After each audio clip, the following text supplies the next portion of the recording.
तो हेलो दोस्तों, कैसे आप सभी लोग। आप सभी का स्वागत है मेरे आज की इस वीडियो में, जो कि बेसिक इलेक्ट्रॉनिक्स पे रहने वाली है।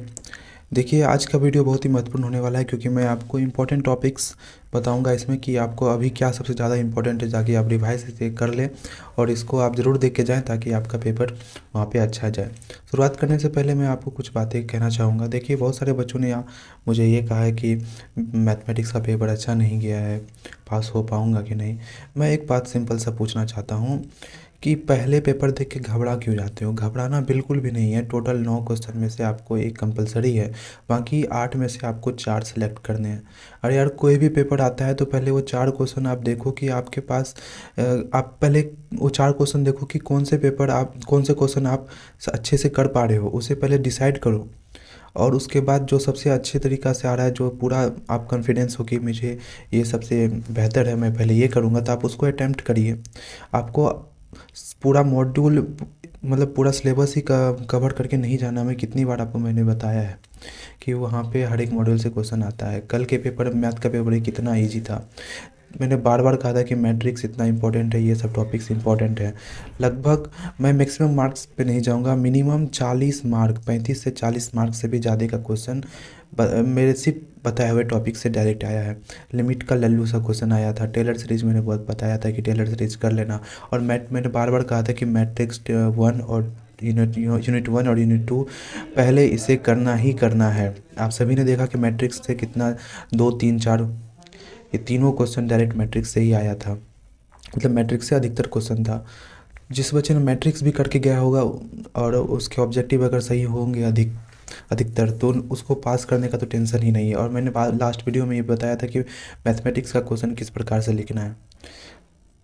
लेकिन आप लोग घबरा जाते हैं। घबराना नहीं है। उसी प्रकार यही स्ट्रैटेजी हर एक पेपर में अपनाना है। आपको पहले 4 क्वेश्चन सेलेक्ट करने हैं कि कौन से क्वेश्चन आपको सबसे ज़्यादा अच्छे तरीक़ा से आ रहा है, और घबराना तो बिल्कुल भी नहीं है। आप लोग समझ गए। तो आज का वीडियो मैं शुरू करता हूँ, जो कि बेसिक इलेक्ट्रॉनिक्स पे रहने वाली है। देखिए, ये जो इस स्लाइड पे जो आप जितने भी टॉपिक्स देख रहे हैं, ये सारे टॉपिक्स इंपॉर्टेंट है आपके लिए। आपको हर एक चीज़ करके जाना है। इंट्रिंसिक एंड एक्सट्रिंसिक सेमीकंडक्टर, तो इस पे तो पक्का या तो शॉर्ट नोट पूछ लेगा, या फिर इसका एक्सप्लेनेशन पूछ लेगा, या फिर इसका डिफरेंस पूछ लेगा। कुछ भी पूछ सकता है, तो ये आपको करके ही जाना है। उसके बाद जीना डायोड का working, zener diode as a voltage regulator, और पीएन जंक्शन इसका वीआई कैरेक्टरिस्टिक्स, और एलईडी इसका वीआई कैरेक्टरिस्टिक्स। देखिए, लास्ट टाइम एलईडी पूछा था, इस बार solar cell. Last time LED पूछा था, तो इसी कारण से इस बार सोलर सेल इम्पोर्टेंट हो जाता है। जीनर और एवलांच ब्रेकडाउन, इसका एक्सप्लेनेशन, इसका मेनली डिफरेंस आता है। आपके 2024 में भी ये क्वेश्चन आया हुआ है। उससे पहले भी बहुत बार रिपीटेड क्वेश्चन इससे आता है, इसका डिफरेंस। उसके बाद फिर देखिए, लास्ट टाइम आपको फुल वेव पूछा था, इस बार हाफ वेव इंपॉर्टेंट हो जाता है, लेकिन आपको दोनों करके जाना है। उसके बाद फिर ये डायरेक्ट क्वेश्चन आपको आता है, compare CE CB and CC configuration, common emitter common base, इस टाइप से। थर्मल रनवे, ये भी आपको रन अवे, ये भी आपको इम्पोर्टेंट हो जाता है। इस पे आपको शॉर्ट नोट के क्वेश्चन आपको देखने को मिलेंगे। उसके बाद लास्ट टाइम ई मॉस्फेट पूछा था, इस बार डी मॉस्फेट आपको इम्पोर्टेंट हो जाता है कि इसके आने के चांसेस हैं। लेकिन आपको फिर भी मैं कह रहा हूँ, ये दोनों आप कर लीजिएगा, आपको अच्छा होगा। इसका वर्किंग, इसका कंस्ट्रक्शन, ये सभी चीज़ आपको देख के जाने हैं। और JEFT और BJT का कंपेयर आप ज़रूर देख लीजिएगा। और सबसे इम्पॉर्टेंट, इस पे तो पक्का क्वेश्चन आने का चांसेस बहुत है, बाइनरी या ऑक्टल या हेक्साडेसिमल कन्वर्जन। इस पे आप क्वेश्चन 1-2 प्रैक्टिस कर लीजिएगा, मैं बता रहा हूँ। उसके बाद binary addition using 1s and 2s complement, ये भी इंपॉर्टेंट है। उसके बाद by using NAND gate and NOT gate make AND OR X NOT AND XOR. ये देखिए, नंद और नॉट ये यूनिवर्सल गेट है, इसके मदद से हम ये सारे गेट किस प्रकार से बना सकते हैं, यह इंपॉर्टेंट हो जाता है क्वेश्चन। उसके बाद half adder and full adder पे शॉर्ट नोट। और जितने भी गेट हैं ना, जितने भी गेट है, इसके आपको ट्रूथ टेबल आने चाहिए, और इसके आपको स्वयंबल आना चाहिए, इसका डिफिनेशन आपको आना चाहिए, यही है। उसके बाद फिर आपको बुलियन अलजेब्रा और बुलियन अलजेब्रा से आपको क्वेश्चन देखने के लिए मिल जाएगा। और उसके बाद से फिर role of filter in rectifier, ये भी इंपॉर्टेंट हो जाता है। लास्ट में वैक्यूम, इसमें डायरेक्ट क्वेश्चन आया हुआ है। और जैसे कि आप यहाँ पे क्वेश्चन नंबर देख सकते हैं, देखिए हाफ वेव इस प्रकार से पूछा है, इसी प्रकार से आपको वो भी पूछेगा full wave, sorry half wave पूछा है इस बार, तो इस बार फुल, सॉरी इस बार पिछली बार हाफ वेव पूछा था, इस बार फुल वेव इंपॉर्टेंट हो जाता है। तो इसी प्रकार से आपको क्वेश्चन आएगा देखने एग्जाम में। देखिए एम मॉस्फेट पूछा हुआ है, इस बार डी मॉस्फेट इंपॉर्टेंट हो जाता है। और ये देखिए define operating point, explain the concept of load line analysis with suitable diagrams.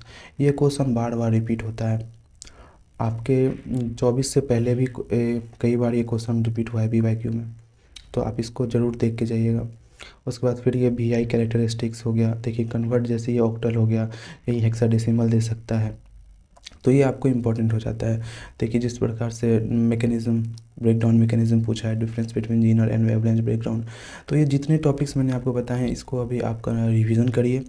Revision करने के साथ साथ इस पे जो इम्पोर्टेंट क्वेश्चन हुआ बन सकते हैं, मैंने अपने पहले बेसिक इलेक्ट्रॉनिक्स वाले वीडियो में मैंने बताया हुआ है, उसका मैं लिंक डिस्क्रिप्शन में दे दूंगा और लास्ट में मैं ऐड भी कर दूंगा, तो आप उसे ज़रूर देख के जाइएगा। उसमें भी मैंने बहुत सारे क्वेश्चन ऐसे हैं जो मैंने आपको बताए हुए हैं, और क्या क्या इंपॉर्टेंट टॉपिक्स है और इम्पॉर्टेंट क्वेश्चन बनते हैं मैंने उसमें भी बताया हुआ है। तो लेकिन आप इतना टॉपिक आप एनी हाउ करके जाइएगा, इसको रिवीजन करिए। और देखिए जो थ्योरी क्वेश्चन होता है ना, उसको करने का एक तरीका होता है। कोई भी सब्जेक्ट में कॉन्सेप्ट, थ्योरी और न्यूमेरिकल होते हैं, जहाँ न्यूमेरिकल नहीं बन सकते वहाँ थ्योरी क्वेश्चन ही बनते हैं। और थ्योरी क्वेश्चन पूछने का उद्देश्य यही रहता है कि आपका कॉन्सेप्ट क्लियर है कि नहीं है। और थ्योरी क्वेश्चन को आप लोग रटिए मत, रटना बहुत ही गलत है। आप 10 बार रटोगे फिर भी भूलने के आपको डर रहेगा। सबसे आसान है कि आप पहले क्वेश्चन समझो, किस प्रकार से क्वेश्चन कह रहा है, क्या पूछ रहा है, उसके बाद आप एक बार देख के लिख लो 1 से 2 बार। उसके बाद आप ये समझो कि क्वेश्चन क्या पूछ रहा था और क्या आंसर में लिखा है। आपको डायग्राम अगर है उसमें, तो डायग्राम हो सकता है 2 से 3 बार आपको अच्छे से प्रैक्टिस करने पड़ेंगे। लेकिन अगर आप समझ के लिखते हो तो आपका माइंड भी जल्दी अडेप्ट करेगा, आपके पास आपको टाइम भी कम लगेगा। जहाँ आप 10 बार रट रहे हो वहाँ पे आप 5 बार में कॉन्फिडेंट हो जाओगे कि अब मैं खुद से बना के लिख सकता हूँ। और यही तरीका होता है थ्योरी के क्वेश्चन को करने का। तो आप सभी को बहुत बहुत शुभकामनाएं, आपका एग्ज़ाम अच्छा जाए और आप सभी यह सारे टॉपिक ज़रूर कर लीजिए। और किस प्रकार के क्वेश्चन आते हैं ये भी मैंने आपको दिखा दिया है। और साथ ही साथ इससे पहले वाला वीडियो भी ज़रूर देख लीजिएगा, जिसमें मैंने हर एक यूनिट कवर किया है। उसमें से अगर आप कर सकते हैं तो ज़रूर कर लीजिएगा, लेकिन पहले आप इतना ज़रूर करिएगा। और उस वीडियो में जो इससे पहले इलेक्ट्रॉनिक्स वाला वीडियो है, उसमें जो मैंने इंपॉर्टेंट बताए हैं, अगर आपके पास समय है तो आप उसे भी कवर ज़रूर कर लीजिएगा। और एक बात कि आप लोग में से कोई भी व्यक्ति जो वीडियो देख रहा है, आप लोग कम्युनिटी पोस्ट में PYQ ज़रूर पोस्ट कर दिया करिएगा, क्योंकि BEU जो है इस बार अपना पैटर्न भी चेंज कर रहा है।